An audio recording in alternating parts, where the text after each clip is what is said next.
2023년 출범한 이재명 정부는 균형과 실용을 외교 핵심 원칙으로 제시했습니다.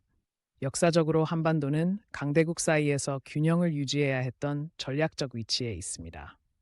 신정부는 한미동맹 강화와 동시에 중국과의 실용적 관계 유지를 공식화하며 2024년 한중 무역액 3,600억 달러 규모를 목표로 설정했습니다. 이는 문재아 정부 대비 18% 증가한 수치로 경제 안보 병행 전략을 반영합니다. 2023년 9월 백악관에서 열린 한미 정상회담에서 이재명 대통령은 바이든 대통령과 12개 공동 성명을 발표했습니다. 핵심 내용은 확장 억제력 강화, 반도체 공급망 협력, 북핵 공조였으며 특히 한미일 정보 공유 재개가 주목받았습니다. 회담 직후 실시된 갤럽 조사에서 국민 68%가 한미 관계 개선을 긍정 평가했으나 중국과의 관계 악화 우려도 42%로 나타났습니다. 2024년 3월 한국군과 미군은 10년 만에 최대 규모의 프리덤 실드 연습을 진행했습니다. 신형 F-35A 20대와 USS 로널드 레이건 항모전단이 참여한 가운데 북한 ICBM 대응 훈련이 주요 내용이었습니다. 특히 한국은 사상 처음으로 미국의 핵잠수함 공동 운용 훈련에 참여하며 신속한 핵공유 체계 구축을 시험했습니다. 이에 중국은 동북아 안보 불안정성을 이유로 공식 항의를 제기하기도 했습니다. 2024년 5월 삼성과 SK하이닉스는 애리조나주에 총 28조 원 규모의 반도체 클러스터 건설을 확정했습니다. 이는 미국의 칩스 액트 지원을 받는 프로젝트로 중국 진출 기업들의 기술 유출 우려로 인해 30% 생산 라인 이전이 결정되었습니다. 동시에 한국 정부는 토이종 수출 통제 품목을 2022년 112개에서 718개로 조정하며 리스크 분산 전략을 구체화했습니다. 반도체 업계는 이중 구조에 따른 추가 비용 3조 원을 예상하고 있습니다. 2024년 7월 베이징에서 개최된 한중 정상회담에서 이재명 대통령은 시진핑 주석과 4시간에 걸친 확대 회담을 진행했습니다.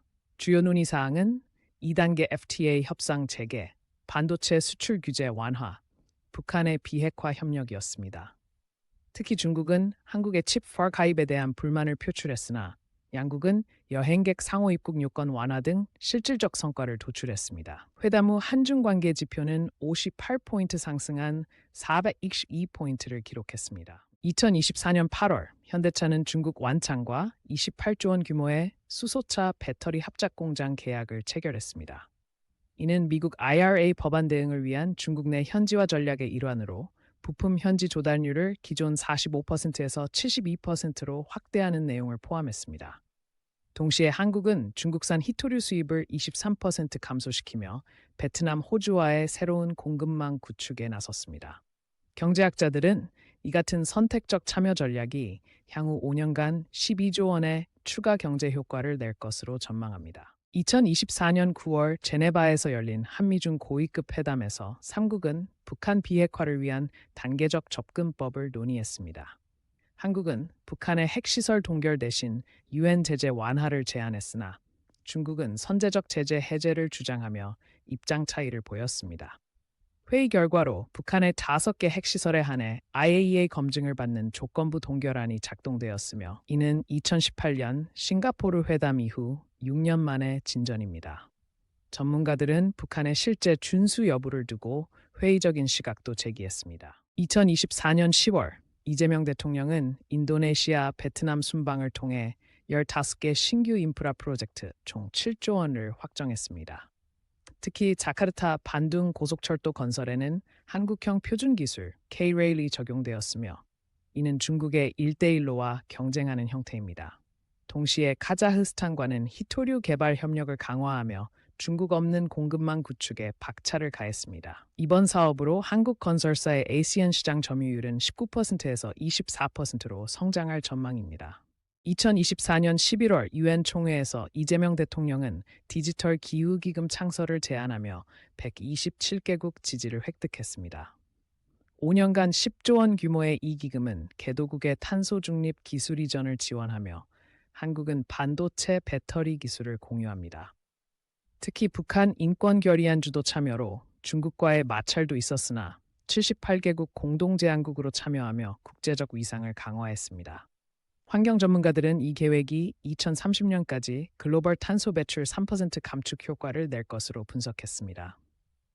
이재명 정부 2년차 한미 동맹 지수는 81%로 사상 최고를 기록했으나 대중관계는 58%로 하락했습니다. 경제 분야에선 대매 수출이 28% 증가한 반면 대종 수출은 9% 감소했습니다.